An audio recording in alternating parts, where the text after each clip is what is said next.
ask you a question, and that is, what is in your life's blueprint? This is the most important and crucial period of your lives, for what you do now and what you decide now at this age may well determine which way your life shall go. And whenever a building is constructed, you usually have an architect who draws a blueprint. And that blueprint serves as the pattern, as the guide, as the model for those who are to build the building.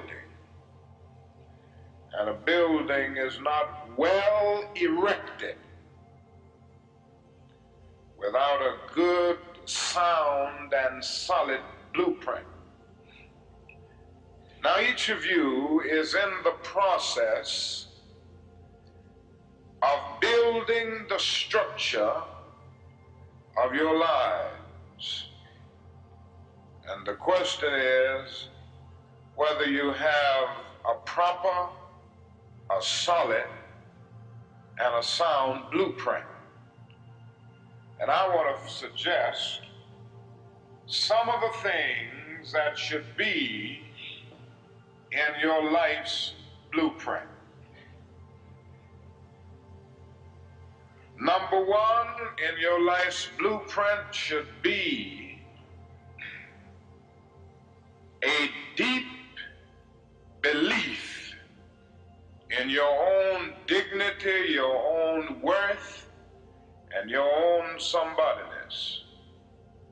Don't allow anybody to make you feel that you are nobody. Always feel that you count. Always feel that you have worth. And always feel that your life has ultimate significance. Now that means that you should not be ashamed of your color. You know, it's very unfortunate that in so many instances, our society has placed a stigma on the Negro's color. You know, there are some Negroes who are ashamed of themselves. Don't be ashamed of your color. Don't be ashamed of your biological features. Somehow you must be able to say in your own lives and really believe it, I am black but beautiful, and believe it in your heart.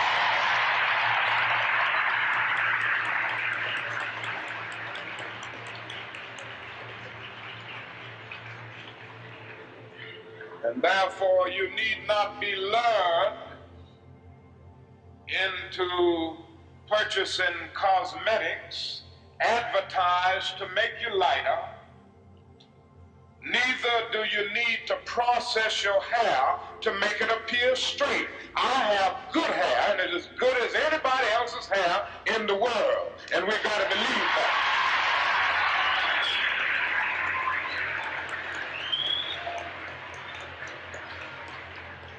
Now, in your life's blueprint, be sure that you have that a principle of somebodyness. Secondly, in your life's blueprint, you must have as a basic principle the determination to achieve excellence in your various fields of endeavor.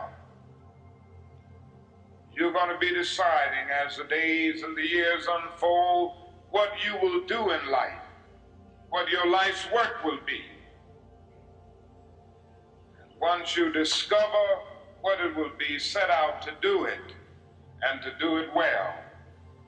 And I say to you, my young friends, that doors are opening to each of you. Doors of opportunity are opening to each of you that were not open to your mothers and to your fathers. And the great challenge facing you is to be ready to enter these doors as they open. Ralph Waldo Emerson, the great essayist, said in a lecture back in 1871 that if a man can write a better book or preach a better sermon or make a better mousetrap than his neighbor, even if he builds his house in the woods, the world will make a beaten path to his door. That hadn't always been true, but it will become increasingly true. And so I would urge you to study hard, to burn the midnight oil. I would say to you, don't drop out of school, and I understand all of the sociological reasons why we often drop out of school. But I urge you, in spite of your economic plight, in spite of the situation that you are forced to live so often with intolerable conditions, stay in school. And when you discover what you're going to be in life, set out to do it as if God Almighty called you at this particular moment in history to do it. And just don't set out to do a good Negro job, but do a good job that anybody could do. Don't set out to be just a good Negro doctor, a good Negro lawyer, a good Negro school teacher, a good Negro preacher, a good Negro barber, a beautician, a good Negro skilled laborer. For if you set out to do that, you have already flunked your matriculation exam for entrance into the University of Integration.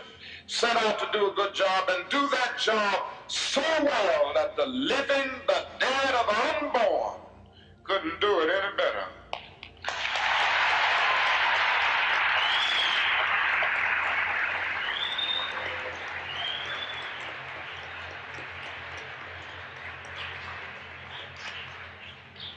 Falls your lot to be a street sweeper.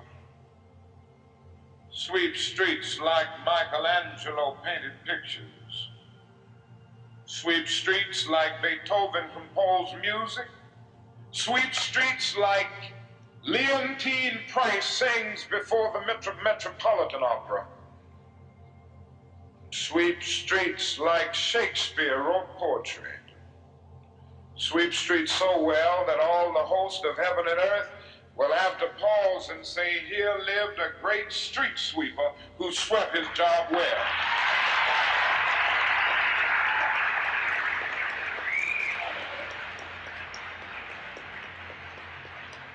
If you can't be a pine on the top of the hill, be a scrub in the valley. But be the best little scrub on the side of the rill.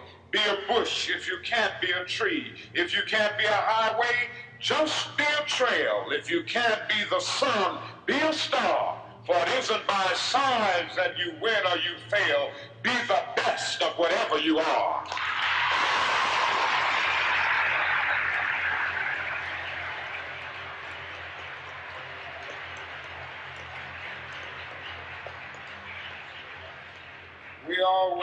We already have some noble examples, black men and black women, who demonstrated to us that human nature cannot be cataloged.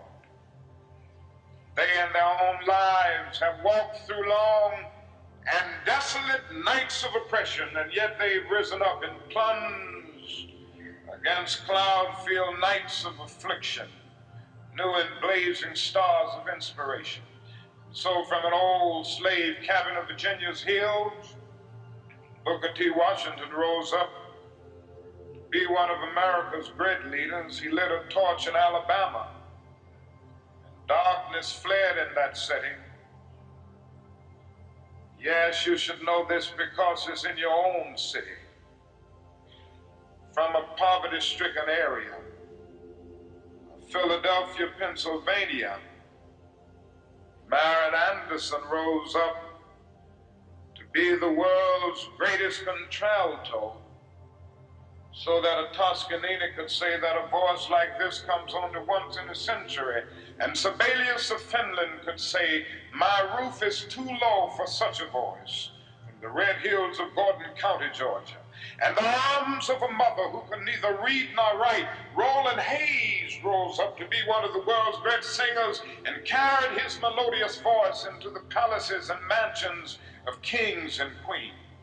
From crippling circumstances, there came a George Washington Carver to carve for himself an imperishable niche in the annals of science.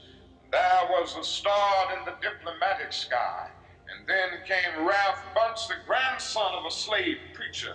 He reached up and grabbed it and allowed it to shine in his life with all of its scintillating beauty. There was a star in the athletic sky. Then came Jackie Robinson in his day, and Willie Mays in his day with their powerful bats and their calm spirits. Then came Jesse Owens with his fleet and dashing feet. Then came Joe Louis and Muhammad Ali with their educated fists. All of them came to tell us that we can be somebody. And to justify the conviction of the poet, fleecy locks and black complexion cannot forfeit nature's claim. Skin may differ, but affection dwells in black and white the same. And if I were so tall as to reach the pole, or to grasp the ocean at a span, I must be measured by my soul. The mind is the standard of the man. Finally,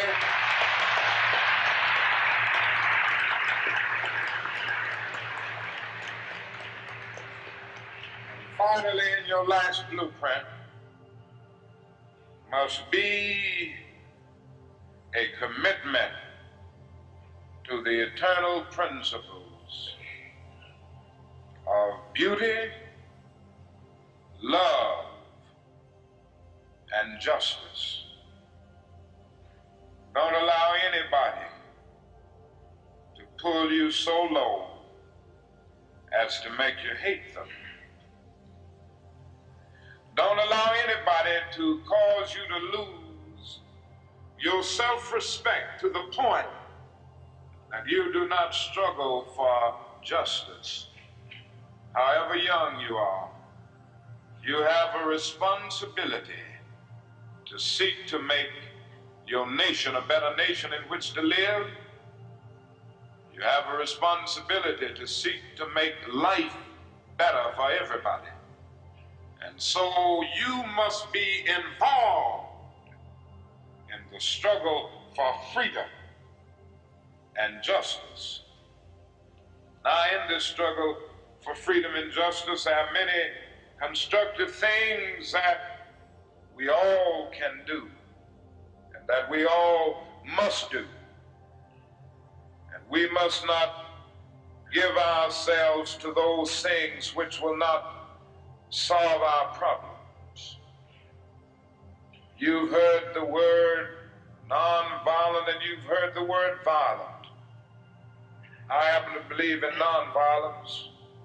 We struggle with this method with young people and adults alike all over the South, and we have won some significant victories, and we've got to struggle with it all over the North because the problems are as serious in the North as they are in the South.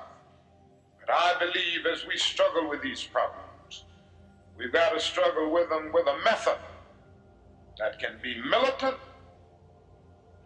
but at the same time does not destroy life or property. And so our slogan must not be burn, baby, burn.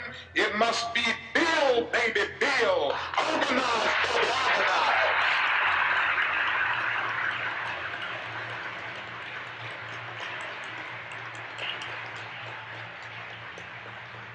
Yes, our slogan must be learn, baby, learn, so that we can earn, baby, earn.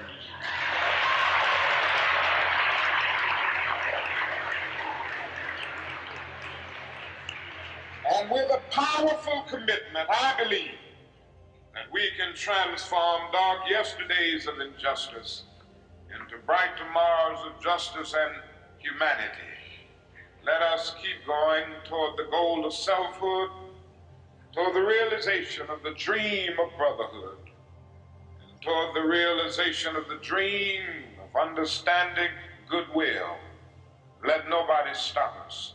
I close by quoting once more the man that the young lady quoted, that magnificent black bard who is now passed on, Langston Hughes. One day he wrote a poem entitled Mother to Son. The mother didn't always have her grammar right, but she uttered words of great symbolic profundity. Well, son, I'll tell you, life for me ain't been no crystal stair. It's had tacks in it, boards torn up, places with no carpet on the floor, bare. But all the time, I's been a climbing on and reaching landings and turning corners and sometimes going in the dark where there ain't been no light. So boy, don't you stop now. Don't you sit down on the steps cause you find this kind of hard, but I's still going, boy. I's still climbing. And life for me ain't been no crystal stair. Well, life for none of us has been a crystal stair, but we must keep moving. We must keep going. If you can't fly, run. If you can't run, walk. If you can't walk, crawl, but by all means, keep moving.